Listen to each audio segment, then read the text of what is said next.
எல்லாருக்கும் வணக்கங்க. இப்போ பிரைம் மினிஸ்டர் மோடி நம்ம பிரைம் மினிஸ்டர் என்ன பண்ணியிருக்காருன்னா ஊருக்கு போயிருக்காரு. அதாவது 3 கண்ட்ரீஸ்க்கு வந்து விசிட் போயிருக்காரு.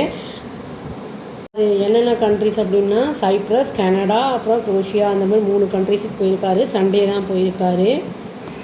இந்த ஜெர்னியோட எய்ம் வந்து என்னென்னா இன்டர்நேஷ்னல் ரிலேஷன்ஷிப்பு, அப்புறம் வந்து நியூ அவென்யூஸ் கோஆப்ரேஷன் வேரியஸ் செக்டார்ஸில் வந்து எப்படிலாம் பண்ணலாம் அப்படிங்கிறத வந்து பற்றி பேசுகிறதுக்காக அவர் வந்து போயிருக்காரு. ஃபஸ்ட்டு எங்கே போயிருக்காருன்னா வந்து பிஎம் மோடி வந்து நம்ம சைப்ரஸ்க்கு போயிருக்காரு. அங்கே வந்து டிஸ்கஸ் பண்ணுறதுக்காக, அதாவது பிரசிடெண்ட் நிக்கோஸ் அப்படிங்கிறவரோட வந்து எங்கேஜாக, அதாவது டிஸ்கஸ் பண்ணுறதை பற்றி எப்படி வந்து நம்ம டெவலப் பண்ணலாம், எக்கனாமி வந்து அப்புறம் ட்ரேடிங்லாம் எப்படி பண்ணலாம் அப்படிங்கிறதெல்லாம் பேசுகிறதுக்கு, அதாவது இன்வெஸ்ட்மெண்ட்டு, செக்யூரிட்டி அண்ட் டெக்னாலஜி பற்றிலாம் பேசுகிறதுக்காக அவர் வந்து போயிருக்காரு. இந்த விசிட் வந்து எது நம்மளுக்கு ஆப்பர்ச்சுனிட்டி வந்து ப்ரொவைட் பண்ணுது. அதாவது ஹிஸ்டாரிக்கல் பாண்ட்ஸு, அப்புறம் வந்து அந்த ஏரியாவில் ட்ரேடிங், இன்வெஸ்ட்மெண்ட் அந்த இதெல்லாம் பண்ணுறதுக்கு வந்து ரொம்ப வந்து அது ப்ரொவைட் பண்ணுது அப்படிங்கிறதையும் வந்து சொல்லியிருக்காங்க. லீடர்ஸும் எதிர்பார்க்குறது என்னென்னா, அதாவது ப்ரொமோட் கல்ச்சுரலு, அப்புறம் வந்து அந்த ப்ரொமோட் பண்ணுறது எப்படி, பீப்புள் டு பீப்புள் எக்ஸ்சேஞ்சு அப்படி அதெல்லாம் எப்படிங்கிறதெல்லாம் வந்து எதிர்பார்க்குறாங்க. இவர் வந்து 7 கண்ட்ரீஸு அட்டன் பண்ணுற அந்த G7 சமிட்டையும் வந்து அட்டன் பண்ணுறதுக்காகவும் இவர் போயிருக்காரு. இதில் வந்து எந்தெந்த கண்ட்ரீஸ் இருக்குன்னா யூஎஸ் இருக்குது, யூகே, அப்புறம் Canada, Germany, France, Italy, Japan, இந்த 7 கண்ட்ரீஸ் இருக்குது. இதில் வந்து இவரும் வந்து அட்டன் பண்ண போகிறாரு. இதில் வந்து நிறைய டிஸ்கஸ்லாம் பண்ணுவாங்க.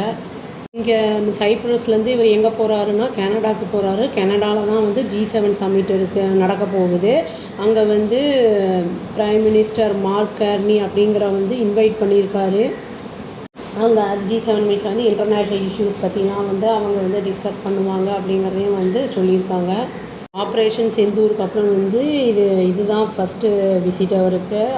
அதையும் வந்து அவங்க இதில் மென்ஷன் பண்ணியிருக்காங்க. இது வந்து குரோஷியாவுக்கு போகிறது வந்து இதுதான் ஃபஸ்ட்டு தடவை பிரைம் மினிஸ்டர் மோடி. இது வந்து புது பைலேட்ரல் கோஆப்ரேஷன் வந்து அந்த ஏரியாவில் மியூச்சுவல் இன்ட்ரெஸ்ட் இருக்கும் அப்படிங்கிறதையும் வந்து அவர் வந்து சொல்லியிருக்காரு. இந்த குரோஷியாவோடது வந்து என்ன ஹிஸ்டாரிக்கல் கல்ச்சுரல் லிங்க்ஸ் வந்து இந்தியாவுக்கும் குரோஷியாவுக்கும் வந்து புது பாத்வேஸை வந்து கொலாபரேஷனுக்கு வந்து ஓப்பன் பண்ணுறது அந்த இதை வந்து பாத்வே வந்து வழி கொடுக்கும் அப்படின்னு வந்து சொல்லியிருக்காங்க.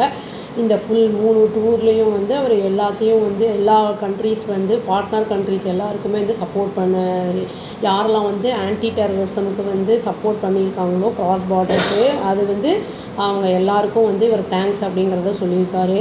இந்த ட்ரிப்பு வந்து இன்க்ளூடிங் டெரரிசம் பற்றியும் வந்து மற்ற கண்ட்ரீஸ்க்கும் புரிகிற மாதிரி வந்து இருக்கும் அப்படிங்கிறது அந்த பேச்சுகளும் இதில் இருக்கும் அப்படிங்கிறதையும் வந்து சொல்லியிருக்காங்க. பெரிய பெரிய இன்டர்நேஷ்னல் லீடர்ஸ் எல்லாம் வருவாங்க G7 சம்மிட்க்கு. அங்கே என்னென்ன பேசுவாங்க அப்படிங்கிறத வந்து அவர் மீட் பண்ணுவார். அதை அவங்க வந்து பேசினதுக்கு அப்புறம் தான் நம்மளுக்கு நியூஸ் என்ன ஏதுன்னு தெரிய வரும். வெயிட் பண்ணி பார்ப்போங்க. அவ்வளோதான். Thank you. Please do like, share and subscribe our channel and click the all option and tap the bell icon. Thank you.